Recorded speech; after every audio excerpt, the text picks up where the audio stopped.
We're getting some views of him now as he egresses or exits the spacecraft.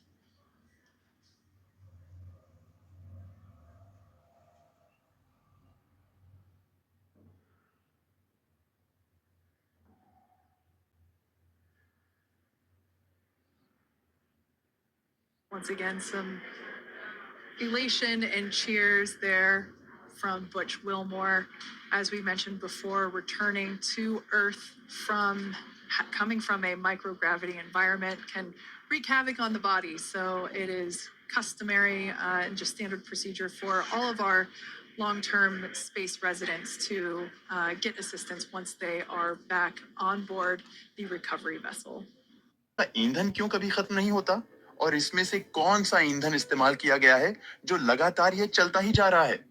दोस्तों, space station के हिस्से को rocket की मदद से ऑर्बिट में लाया जाता है।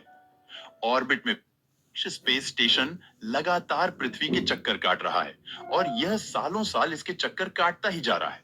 पर क्या आपके दिमाग में सवाल आता है, अंतरिक्ष स्पेस स्टेशन गिरता क्यों नहीं? क्या इसका ईंधन क्यों कभी खत्म नहीं होता और इसमें से कौन सा ईंधन इस्तेमाल किया गया है जो लगातार यह चलता ही जा रहा है?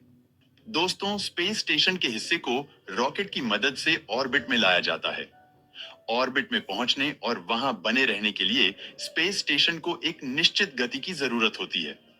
इंटरनेशनल स्पेस स्टेशन पृथ्वी के चारों ओर ऑर्बिट में लगभग 17,106 मील प्रति घंटा यानी करीबन है 5 मील प्रति सेकंड की स्पीड से ट्रैवल करता है।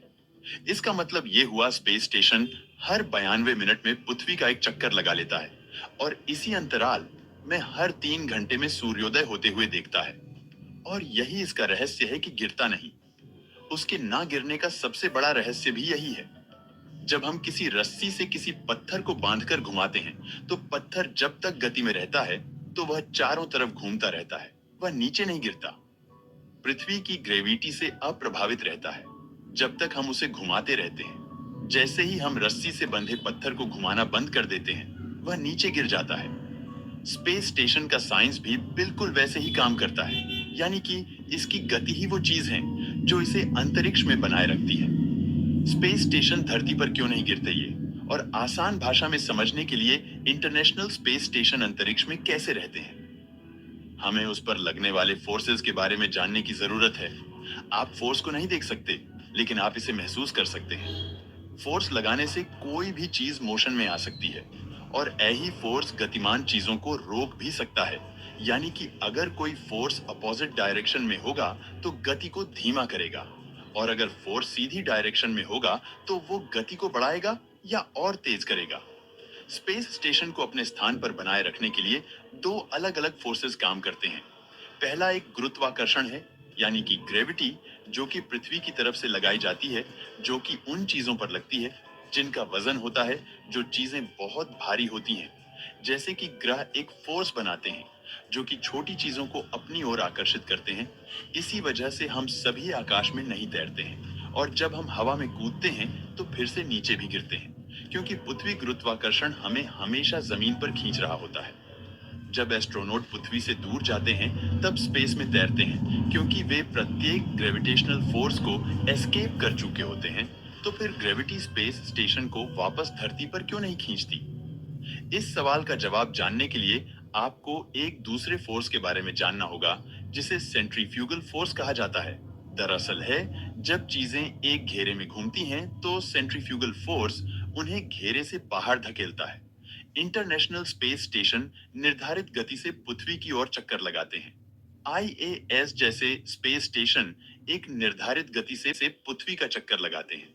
इसे दूर धकेलने वाला सेंट्रीफ्यूगल फोर्स है, ठीक उतना ही होता है जितना कि इसे अंदर खींचने वाला ग्रेविटेशनल फोर्स है। दोनों फोर्स के बीच बने इसे बैलेंस को स्टेबल ऑर्बिट कहा जाता है।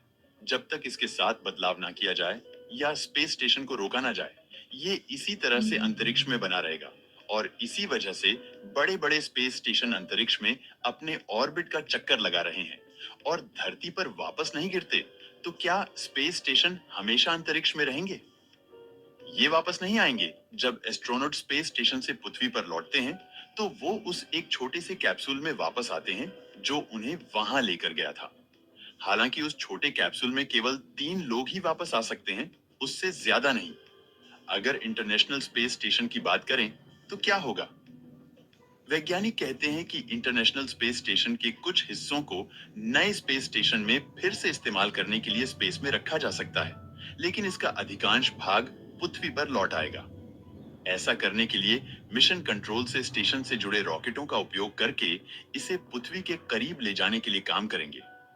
जब ये काफी करीब होगा, तब धरती का ग्रेविटेशन फोर्स अंदर खींचना शुरू कर देगा। आखिरकार ये वायुमंडल से टकराएगा और आग की लपटों में बदल जाएगा। ऐसे घर्षण के प्रभाव की वजह से होता है, जिसे फ्रिक्शन कहा जाता है, जो कि तब अस्तित्व में आता है जब दो चीजें वास्तव में तेजी से एक दूसरे को रगड़ने लगती हैं या आगे बढ़ने की कोशिश करती हैं। इस संपर्क में आती हैं। घर्षण के कारण चीजें गर्म हो जाती हैं। ठीक उसी तरह जिस तरह दो पत्थर को आपस में रगड़ने से चिंगारी बनती है। एक बार जब रॉकेट वायुमंडल को पार कर लेगा, तो उसके जले हुए हिस्से संभव तक प्रशांत महासागर में जाकर टकराएंगे और वे वहां पर गिरकर ध्वस्त हो चुके होंगे। दोस्तों, वीडियो पसंद आया हो तो लाइक और शेयर करें